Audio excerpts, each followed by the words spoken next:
चितवनको मतदाताले यो त चितवनको मतदाताको पनि बेइज्जत हुनेछ किनभने उहाँले जसलाई भोट हाल्नुहुन्छ त्यसले सांसद पदै ग्रहण गर्न पाउँदैन। त्यो त उहाँहरूको त मत खेर गयो नि। उहाँ पहिला पनि जिताउनु एकचोटि जिताउनु भयो, त्यो व्यक्ति नेपालको नागरिकै रहेनछ, विदेशी नागरिकता लिएर चुनाव लडेको रहेछ। सर्वोच्च अदालतले नै पदमुक्त गरिदियो, त्यो बेला पद उहाँहरूको चाहिँ मत खेर गयो। त्यसपछि फेरि निर्वाचन भयो, त्यो व्यक्ति चाहिँ त गम्भीर अपराधमा संलग्न रहेछ, सहकारी मात्र होइन सङ्गठित अपराध जोडिएको रहेछ, त्यसमा सम्पत्ति शुद्धिकरणको अपराध रहेछ। म कति सही छु कति गलत छु त्यो त मलाई थाहा छैन, तर यो मान्छे मलाई पेटिकै मन पर्दैन। मलाई एकदमै घटिया र भ्रष्ट जस्तो लाग्छ। यसले कुनै बेला सायद शेरबहादुरको घरको पैसाको यताउता बोलेको थियो, मलाई ठिक लागेको थियो, तर यसका जुन अभिव्यक्तिहरू छन् रवि लामिछानेप्रति राजसभाप्रति होइन, त्यसमा चाहिँ मलाई आपत्ति छ।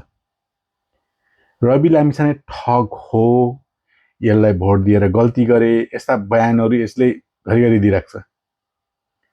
यो मान्छेको दिमाग, यो मान्छेको नैतिकता कहाँ गयो? जबकि जुन यो सहकारी ठगीको प्रतिवेदन बुझाए जसमा रवि लामिछानेको नाम छैन, तर त्यहाँ काङ्ग्रेस र एमालेका दर्जनौं नेताहरूको नाम छ।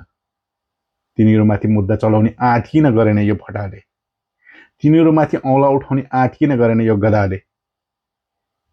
केवल रवि लामिछानेलाई टार्गेट गरेर चिथोर्नीको पर्नी मात्रै गरिराखेको छ।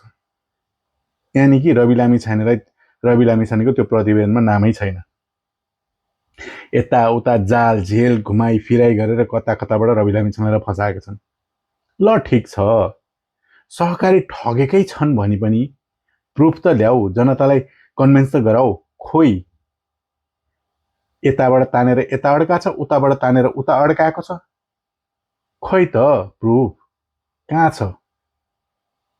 जनतालाई त प्रुफ देखाउनु पर्यो नि।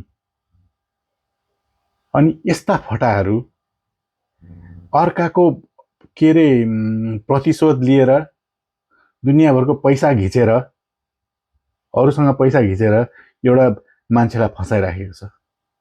ल उसले सहकारी ठगेको छ भने प्रुफ ल्याऊ, हामी पनि मान्छौँ, त्यही अनुसारले सजाय देऊ।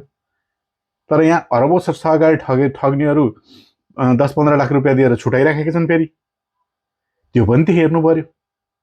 10-15 लाख दिएर छुटेर गएका छन्, आजको भोलि नै छुटेका छन् कि उनीहरू त जेलमै बसेका छैनन्? त्यस्तो पनि त छ। कोही त यस्ता माननीयहरू थिए, सहकारी ठगीको मुद्दा चलिराखेका हुन्छ, उता संसदमा भत्ता पनि पचाइराखेका थिए, यस्ता पनि त थिए। तिनीहरूको लागि खै बोलेको? अनि यस्तो गधा भ्रष्टलाई हामीले के भन्ने होला यसलाई?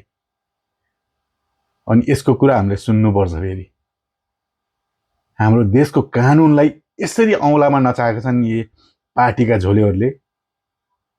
यहाँ हामी जस्ता जुन जनता छ नि, हामी त किरा मकौरा भन्दा पनि किराहरू भन्दा नि एकदम गइ गुज्रेका हौँ। हामीलाई त हाम्रो त त्यहाँ कुनै औकातै छैन।